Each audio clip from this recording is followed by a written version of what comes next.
Hello, everyone. Happy Tuesday.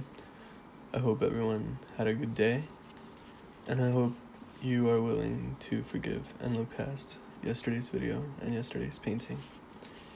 Anyway, I tried really hard today to make up for all that. Not selflessly, of course. I myself just couldn't take the how rough yesterday's painting came out. I wasn't happy with it, to be honest.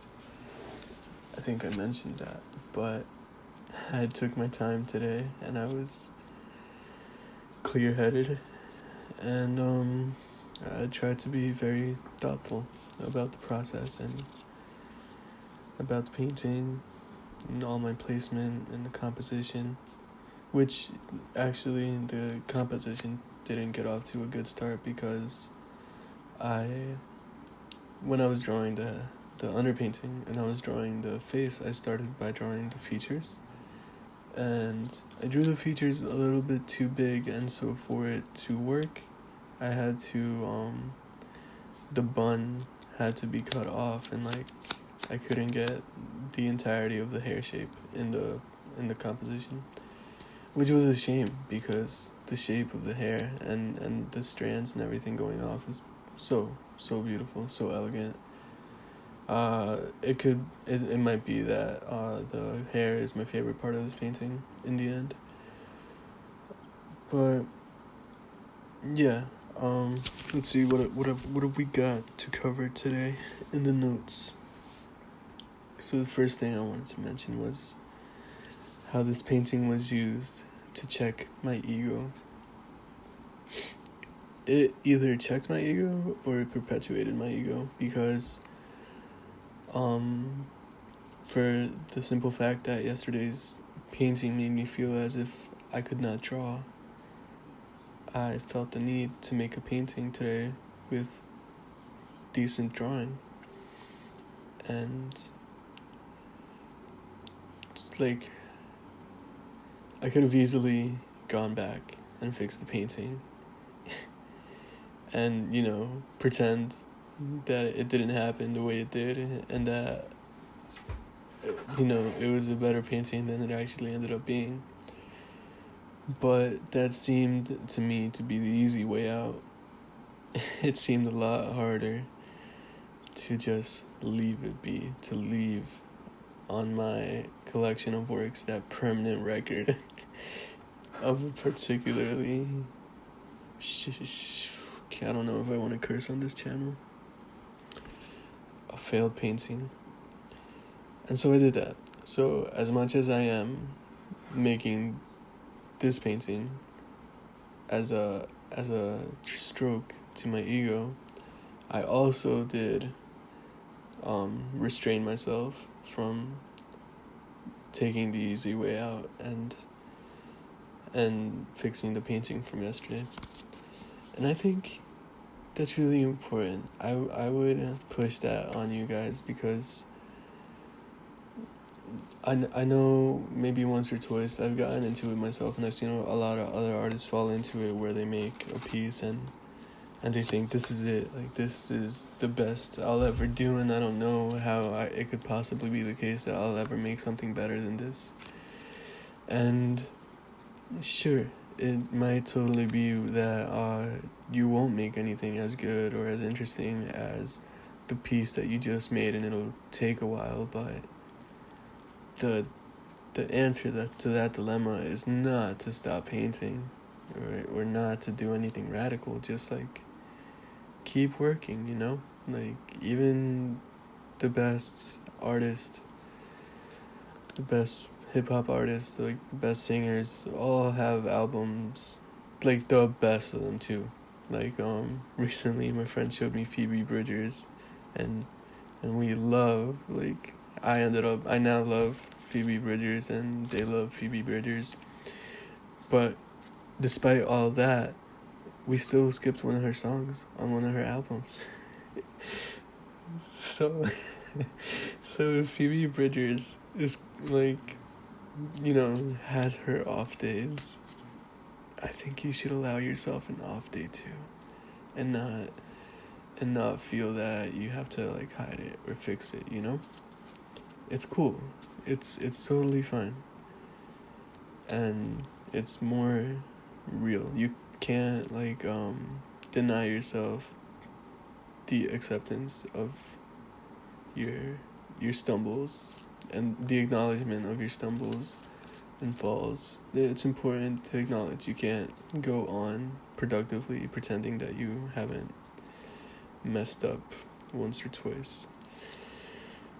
And you can't let it stop you. Like, just gotta keep on going, you know? And surely, if you're lucky, if you work hard, in the end, the good paintings will very much outweigh the bad paintings. And sooner or later you'll laugh about them. Like, I'm not totally at the point where I can laugh about yesterday's painting, because I feel like that didn't have to happen. But maybe tomorrow, maybe at the end of this video, I'll have a little giggle about yesterday's painting. So yeah, I think that's about it for the ego check thing. And the next thing was about making a profile, painting a profile, and making it look full and dimensional as opposed to flat, which is something I really struggle with, because it's almost like an iconic drawing, meaning it's almost like something you would see on a Egyptian wall, in Egyptian art, like the 2D stuff, like carved into stone, because especially right now you have such a harsh outline of her profile going down from her forehead through her nose to her mouth, and that makes it feel super flat, and you have to do a super good, decent like job on controlling the values and turning the subtle turns of the forms that are shown to us to make us believe that there is another half to this face that exists on the other side. And I think I found most success, the part that helped me most to give that illusion was the hair, probably, because the hair altogether is probably the most spherical part, the most spherical form in all of this painting. And so by defining and turning the form well on the hair, it kind of gave substance to the rest of the head, I hope, at least. And then my last effort, my emergency button, was in the end to soften the edges of on the left, to make that form turn away from us. And I hope it worked. Like, I don't know what else I could have really done. And maybe the shirt helped too. Yeah, the collar of the shirt turning around her neck gives her a lot of body as well. And so that would be my advice, I guess, if you're having the same difficulty. So the reason that I didn't change or fix the composition when I realized that that the bun wasn't gonna fit in the composition was for two reasons. Because I trusted, or I had faith, that if I carried through with the painting, it would work out. It would still look good despite being cropped off.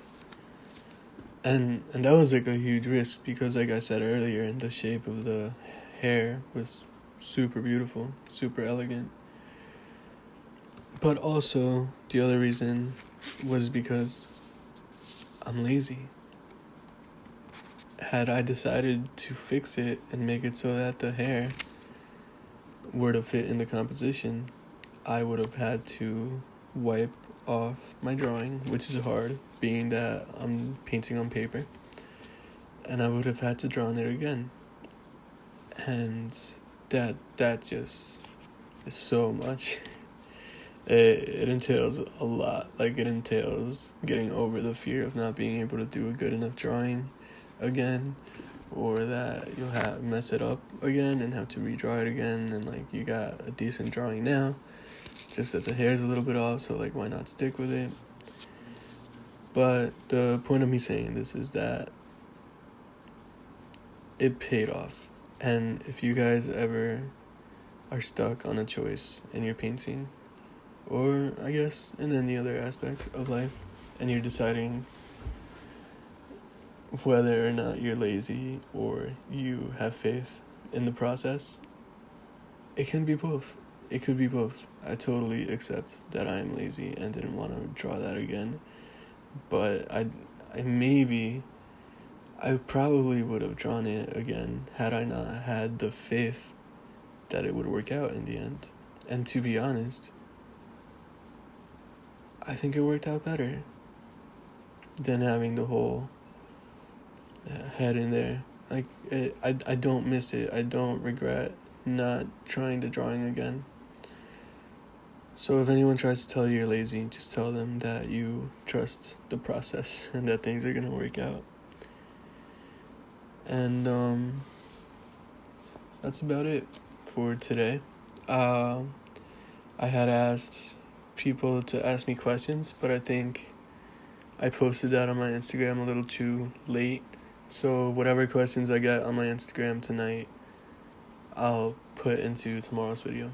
So thank you guys so much for watching, and I hope you've enjoyed this painting, and I hope you get to paint or draw today. And I'll see you again tomorrow. Good night. Stay kind.